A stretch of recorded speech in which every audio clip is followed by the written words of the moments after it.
Bonjour et bienvenue sur TV Land, votre télévision locale, pour cette édition du lundi 22 février. Nous débuterons par de la musique avec la découverte de l'œuvre des frères Bachet pour les petits et les grands, avant d'enchaîner avec la culture et le vernissage d'une exposition sur le thermalisme à Dax.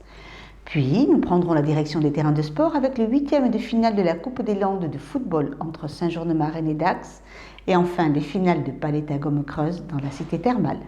Grandes figures du patrimoine local et culturel, Bernard et François Bachet, fratrie originaire de Souston, sont les créateurs de nombreuses sculptures sonores et notamment de l'illustre Cristal Bachet. Les musiciens en herbe de la communauté de communes Marénadour-Côte-Sud peuvent suivre une initiation grandeur nature sur ces instruments insolites à Pôle Sud. Image. Bernard et François Bachet, connus pour le Cristal Bachet, ont réalisé un grand nombre de sculptures et de structures sonores. Ludiques, sonores et visuelles, 14 d'entre elles sont destinées à l'usage pédagogique. On a joué de la musique avec des instruments un peu spéciaux, des inventions des frères Bachet.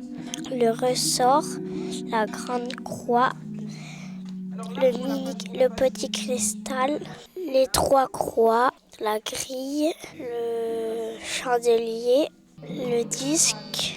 Ceux-là, on les a tous faits. Parce que je fais de la musique ici. C'était assez métallique et il y en avait quelques-uns qui faisaient des assez bons sons. Le petit cristal. Il faut mettre de l'eau sur ses mains et puis après on glisse ses mains dessus.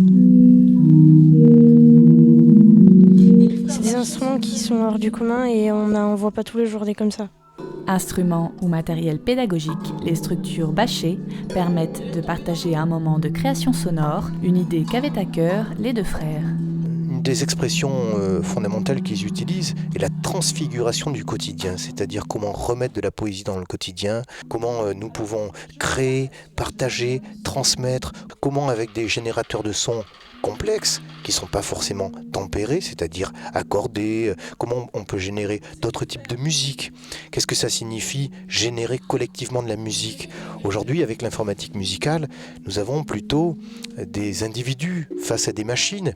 Dans la musique de chambre, eh bien, ce sont des musiciens qui, par la musique, vont aussi se sociabiliser. C'est le rôle des 14 instruments pédagogiques qui sont assemblés sous le nom d'instrumentarium pédagogique, qui n'est pas l'instrumentarium Bachet, qui comprend beaucoup plus d'instruments, dont le Cristal Bachet, qui figure aussi dans la collection des CMR, et qui ont fait un travail considérable autour des structures sonores Bachet depuis maintenant 35 ans, qui continuent à se former, à développer, à s'ouvrir, et qui sont véritablement aujourd'hui dans cette lignée de passeurs, de transmetteurs, et qui vont pouvoir faire bénéficier, grâce à ce magnifique lieu qu'est Max, et grâce à toute cette collection instrumentale, bénéficier de ces sons, de ce patrimoine, et plus encore, parce que leurs travaux sont multiples, à la population des Landes.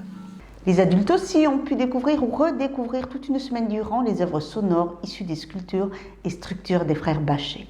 Un son facilement reconnaissable, connu de tous les initiés du monde entier. Mais qui se retrouve dans quelle filmographie ? Réponse en images.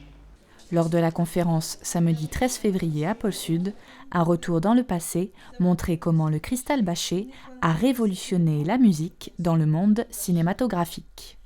Je pense qu'on peut considérer que l'œuvre Bachet est légendaire. Pourquoi ? Parce que nous l'avons vu aujourd'hui, au travers de l'analyse de leur parcours musical. Ils ont travaillé avec des artistes comme Ravi Shankar, comme David Tudor.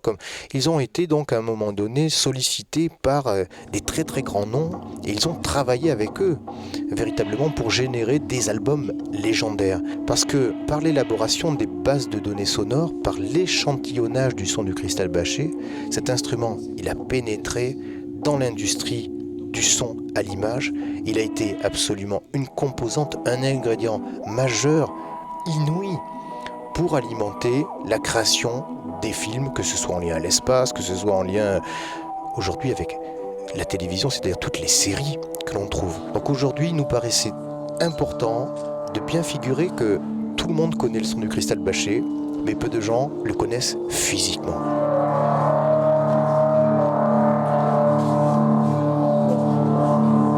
Avec seulement 84 exemplaires au monde, l'œuvre Lasserie Bachet a donc attiré de nombreux curieux, désireux de voir et même d'essayer. Cette exposition, ici à Max, elle avait vocation donc à la fois associer le public dans la découverte de ce patrimoine, qui est un patrimoine local, puisque la famille Bachet est en partie originaire de Souston. C'est aussi une ressource. Il y a peu de cristal Bachet dans le monde. Il y en a un ici, ils peuvent venir l'étudier. Il y a des gens qui sont formés à l'utiliser, à le démontrer, à pouvoir interpréter un certain nombre de musiques.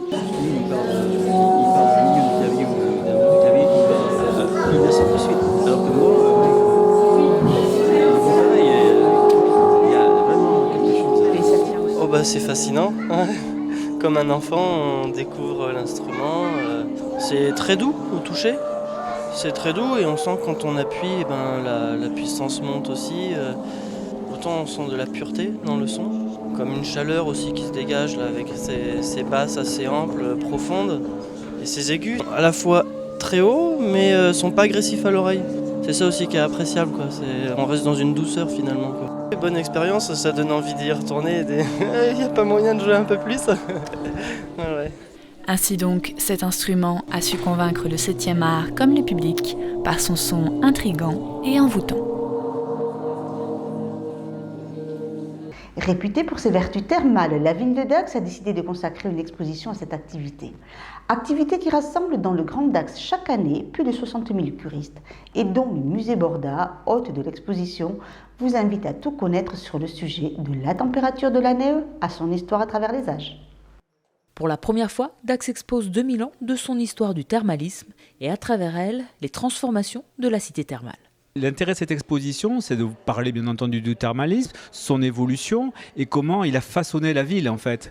Elle s'est transformée urbanistiquement et elle continue d'ailleurs de se transformer à travers le thermalisme, à travers la population curiste qu'elle reçoit. Donc c'est un cheminement sur l'évolution de la ville aussi, transformation du château fort en établissement thermal qui brûle, le splendide René là-dessus. Donc vraiment c'est une belle épopée.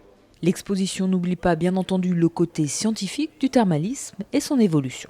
Donc on montre un petit peu comment, grâce tout d'abord à des recherches scientifiques qui ont été menées à la fin du 19e et au 20e siècle, comment ces recherches déjà ont permis de mettre en avant, de mettre en lumière les vertus curatives des eaux et des boues. Sur ces recherches scientifiques se sont greffées donc des édiles, des maires visionnaires, notamment Hector Serre, puis Raphaël et Eugène Miès-Lacroix, qui ont surfé sur la vague et sur la vogue thermale, comme la connaît la France, au début du XXe siècle, pour justement ouvrir la ville de Dax au thermalisme de masse, en construisant des hôtels, notamment, pour ne citer que celui-là, le Splendide, qui est un petit peu l'emblème, le fleuron art déco de la ville de Dax. Pour tout savoir sur le thermalisme dacquois, qui a fait de Dax ce qu'elle est aujourd'hui, rendez-vous au musée de Borda pour découvrir cette exposition qualifiée d'XL. Pourquoi XL? De par notamment toute la période chronologique qu'elle embrasse, donc près de 2 millénaires, ce qui est assez important, de l'époque antique jusqu'aux années folles, donc la fin des années 20. Et XL aussi parce que c'est une exposition qui va durer 9 mois. 9 mois, elle a commencé le 16 février, elle va s'achever donc le 19 novembre. Et enfin, une exposition XL parce que du fait de la richesse, on va dire, et de la diversité des œuvres qui sont présentées, qui sont assez importantes. L'exposition est installée jusqu'au 19 novembre avec de nombreuses animations prévues et des visites guidées tous les jours à 14h. Le moment est venu de passer à notre page sport. Initialement prévu le week-end de la Saint-Valentin, le 8e de finale de la Coupe des Landes de football entre les formations de Saint-Jean-de-Marennes et de la Jeanne d'Arc de Dax a finalement eu lieu dans le courant de la semaine passée pour cause d'intempéries. Retour en images sur cette affiche reportée, mais pas moins savoureuse pour autant. C'est sur un terrain neutre et éclairé que l'équipe de Saint-Jour rencontrait celle de Dax pour un match attendu et spectaculaire. Bon, nous on est descendu l'année dernière, on avait une équipe un peu vieillissante, donc on a une saison un peu difficile.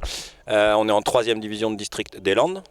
Par contre, on a eu l'apport d'une quinzaine de nouveaux joueurs cette année qui nous permettent d'être premiers du championnat pour le moment. On n'a que 2 défaites. On a 5-6 points d'avance sur le second.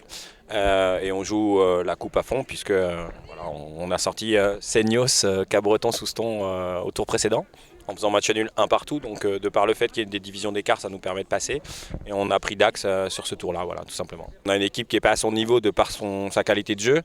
Je pense que c'est une équipe qui a le niveau de première division. Maintenant, vous jouez une équipe de ligue, donc fatalement, ça va être compliqué, mais on va jouer le coup à fond et puis on verra bien. On a une équipe assez jeune, assez homogène, avec un bon groupe qui vit plutôt bien, donc je ne pense pas que ça soit quelque chose de difficile dans l'absolu pour nous de le jouer, si ce n'est qu'on a une équipe très forte en face. Donc il faudra jouer nos coups, et la coupe, c'est toujours particulier fatalement, donc on verra bien à la fin, mais on espère que ça se passe bien pour nous en tous les cas.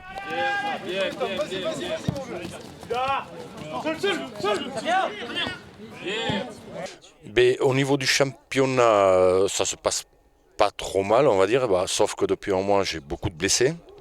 Et donc il me manque la moitié de l'équipe, des blessés importants. Mais bon, on est quand même 4e malgré tout, et bon, en espérant récupérer des blessés assez rapidement. Et le match d'aujourd'hui, c'est le match piège par excellence. Donc il y a quand même 4 divisions d'écart. Et c'est le genre de match que si on n'est pas sérieux, motivé, appliqué, on peut avoir beaucoup de désillusions. On sait très bien qu'un match de coupe, c'est pas toujours le plus fort qui l'emporte, mais c'est souvent celui qui a le plus envie. Donc ça va être important de faire ce qu'il faut sur le terrain, d'avoir la motivation et le sérieux nécessaires pour justement arriver à se qualifier pour les quarts de finale. C'est dommage qu'on joue un mercredi parce que il y aura moins de monde au stade. On aurait joué un dimanche, il y aurait eu beaucoup plus de monde. Mais je pense que ce sera un bon petit match. C'est en effet un match dynamique qui tiendra en haleine les spectateurs jusqu'aux dernières secondes. Car après un jeu pourtant offensif de Saint-Jour, Dax marquera un but et maintiendra sa défense jusqu'au bout, ne permettant aucune égalisation. On a eu le match qu'on attendait. On savait que ça serait un match compliqué.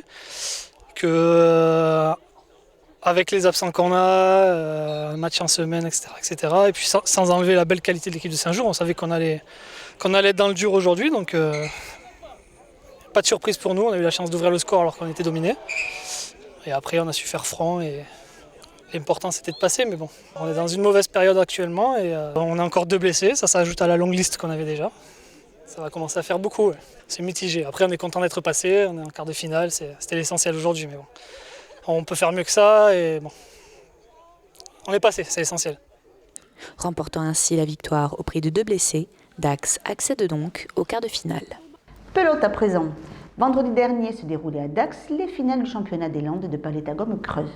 Une soirée dont le point d'orgue, hasard de la compétition, était une rencontre entre des représentantes d'un même club chez les seniors féminines. Première finale de championnat des Landes féminines de Paletta-Gomme-Creuse vendredi dernier. Des duels de taille entre chaque équipe, plus particulièrement pour les seniors qui opposaient des joueuses du même club, TOS contre TOS.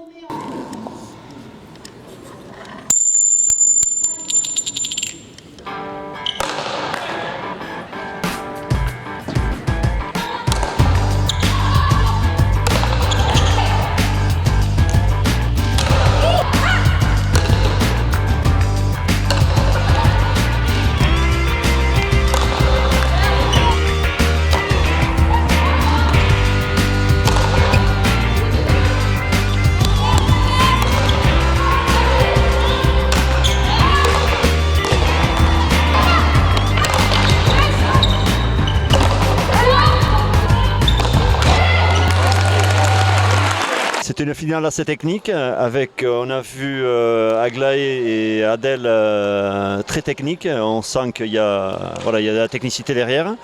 Et chez l'équipe blanche, Justine qui a fait de très bons buts toute la partie, devant qui a vraiment fait une très bonne partie. Et puis Camille derrière, je dirais qu'il n'y a pas de rate, qui a des jambes phénoménales. Physiquement, je pense qu'elle a quand même survolé un petit peu derrière avec son physique. Voilà. C'est des filles avec qui on s'entraîne et on apprend à les connaître, on apprend aussi leurs points faibles, leurs points forts, donc ça peut aider aussi en finale. Et après, aujourd'hui on a fait preuve de patience peut-être un peu plus qu'elle et c'est pour ça qu'on a pu gagner peut-être. Victoire donc pour les Tossaises qui repartent avec le trophée et quelques médailles. Ouais, ça fait plaisir, on est très contents de notre parcours. On s'est entraîné pour et on a fait une belle partie, donc on est très contente. Il y avait pas mal de jeunes dans le public, j'espère qu'ils ont pris du plaisir et que ça va leur donner l'envie de faire cette spécialité, qui existe aussi chez les garçons mais à 1 contre 1. Voilà. Et que beaucoup de clubs voisins avec les filles viennent nous rejoindre pour encore remonter le niveau. Pour les minimes, c'est le club de Cagnotte qui remporte la victoire, ainsi que Saint-Laurent pour les cadettes. Dans toutes ces jeunes, ce sont des jeunes qui ont commencé déjà à 5-6 ans. Elles ont toutes commencé au même âge, dans toutes les communes. Et là, aujourd'hui, elles ont évolué, puisqu'on le souhaite. On a une politique au sein de la Ligue des Landes d'évoluer toujours vers les disciplines internationales. Et cette année, on est fiers. On est fiers justement de voir que ces jeunes ont adopté cette spécialité. Voilà, cette édition est maintenant terminée. Je vous remercie de nous avoir suivis. Je vous donne rendez-vous mercredi pour un nouveau journal de TV Land, votre télévision locale. En attendant, je vous souhaite de passer une très bonne journée.